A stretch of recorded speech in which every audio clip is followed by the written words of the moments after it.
On this episode, we wanted to give you an update on our retreat, and specifically to talk about the prepping of the area for our restrooms and shower houses off-grid. That's right, Kel. We want to talk about our toilet in particular. We're not sure, we haven't decided on whether we want to do a composting toilet or do a mini septic. So we're going to get into some design details and discuss that, but we'd also really encourage your all's feedback. Again, we don't claim to be experts on everything, so we really want to use the YouTube comment section as an opportunity to get some feedback from you all, and you guys give us some suggestions. So let's jump right into it.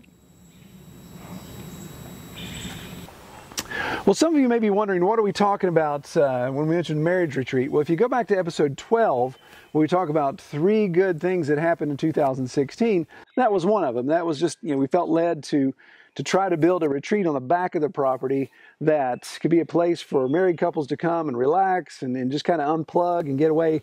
But that's something we want to work on. Now, you may be asking yourself, well, what does that have to do with homesteading? Well, since we're back here on the back of the property, there's no electricity, there's no water. This will be a totally off-grid setup.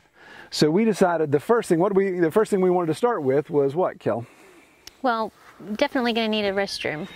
If you're back here on the property, it's a decent drive, and I actually show you the drive it takes to get here.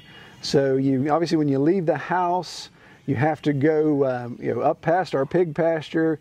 You come down the hill through our Stone Creek crossing, then through the part of the road that's in the creek, past some of the stuff we still have to clean up, and then all the way back to the valley through this single road to get to this clearing. We call it a little meadow. It's not really not a huge meadow, a little clearing where we're going to build our retreat.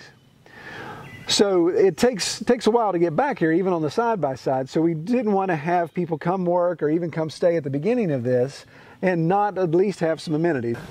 So what we decided, the spot that we're standing in right now, you can see obviously is some freshly scratched dirt. We decided this is where we wanted to put our shower and toilet facility. So obviously we don't want the bathroom right in the middle of everything, but we wanted it tucked away and thought this little bench here was kind of quaint. You can see we've got a big steep hill behind us. We got another watershed that comes off here in the rain. So what we wanted to do is have a little bridge across the creek and then build our shower and our toilet. What are the options that we looked at on the toilet? We looked at well, we were composting toilet. Yeah, compost toilet. And then like we did up at camp, the mini septic. So we're going back and forth on that, and that's where we'd like to get your all's feedback. There's a obvious threshold when an outdoor toilet goes from being an outhouse to a toilet is the ability to flush. Right. And so to me, a composting toilet makes more sense mechanically. Well, I mean, we want people to be comfortable. We want them to want to come here. And I think that the majority of people are not used to an outhouse or a composting toilet or how to use a composting toilet, or might be embarrassed by using a composting toilet. So I want people to feel comfortable. That's the most important thing. And I want them to enjoy coming here. So I want to have as much comfort in that respect for the women that come out regarding the toilet. We've got some elevation drop, so I have the ability to go upstream and capture water and use gravity-fed water. Obviously, we've got this huge hill behind us, and we're at the base of my valley, so you're looking at an elevation change of maybe 150 to 200 feet that way. So obviously I could go up there and do things. But everything I've read, there's all kinds of neat stuff, and this is where I get wrapped around the axle, is do you take your shower and build it a little bit high, height-wise, so maybe even put it on a little platform or make it higher so that the shower water is collected and then drains into the tank of the toilet. So you're getting that function stacking with your water. So you've got that gray water coming in to fill your toilet. And you hear about those systems all the time, that gray water is feeding toilet bowls, and that helps with water conservation. But want to do some neat things there. We can do rain catchment off the roofs of the shower stall and off the roofs of the roof of the toilet as well, and then have that go into a tank. And again, we've got a lot of tree cover, so solar would be an option to power a little pump if we wanted to lift and pressurize for the shower. So what do we need to do? You can see obviously here now where we're standing, we have this graded and on level. And before, this was covered in a lot of sapling. It was uneven ground. So as with anything, we always joke that everything here is like a series of dominoes. You want to work on the third domino, but you got to get dominant 1, 2, and 3 out of the way first.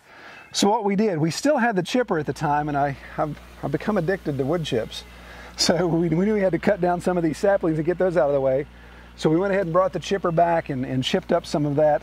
Again, not the most efficient way to get rid of brush, piling it up, burning it, or just letting it decay somewhere else. Obviously takes a lot less time, but we do like having the wood chips. So we got that cut down, got a lot of it chipped up, then made a pretty good brush pile of the other stuff that we're going to burn. So we'll light that once we get a nice, cool, wet evening. But then also, as logical steps, we had to get that big tree out of the way, didn't we? Yes. We had no access to this area. Yeah, so that's the issue. And again, that comes back to this rub of, what are the inputs we're going to put into this? How much diesel and equipment. Obviously we could do a lot of this stuff by hand, but that's just going to push it back further. We want to start using this as soon as possible. So to me, that's justification for bringing in the tractor.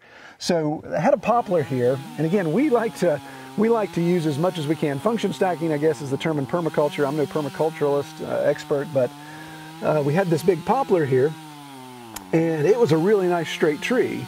So it was in the way. If I had a clear path, I could drive my tractor right through here, but obviously there's a big tree in the way. So naturally we cut that down, we limbed it, we piled the brush portion up that we were going to burn, chipped what we needed to, piled what we were going to burn, and then of course skidded the log out because that's going to go to the sawmill. So that log, getting it out of the way so we could come up here and work on our shower house, could actually be lumber that is used to build said shower house. So that's what we like about that, is the ability to, we're not just in here willy-nilly cutting down stuff and slashing and burning. We're taking out what we want that needs to come out for the reasons that we need, but then also produces material that we need to build our items. For example, there's a big walnut right here behind us, and this walnut's been here way before I was, but I really wanted to keep this walnut, so we're going to leave that intact. So we've trimmed things around it, and in fact, when I dropped that poplar tree, I made sure to drop it a different direction so I didn't tear out any of the limbs of the walnut. So we're trying to be good stewards of this area and preserve. We don't want to just cut everything and just leave it a wide open field. We want to preserve some of the things to kind of have a nice rustic feel to it. So got that tree down, got it out of the way, and then that allowed me to come in here with the tractor and dig this up, and basically just using the bucket, getting some of the fill, getting some of the big rocks out of the way so we wouldn't have to worry about digging those when we go to put our septic field in, if that's the direction we're going. Even had the boys taking some of the big rocks and lining the creek so we don't have to worry about erosion coming this way, or at least slow that down.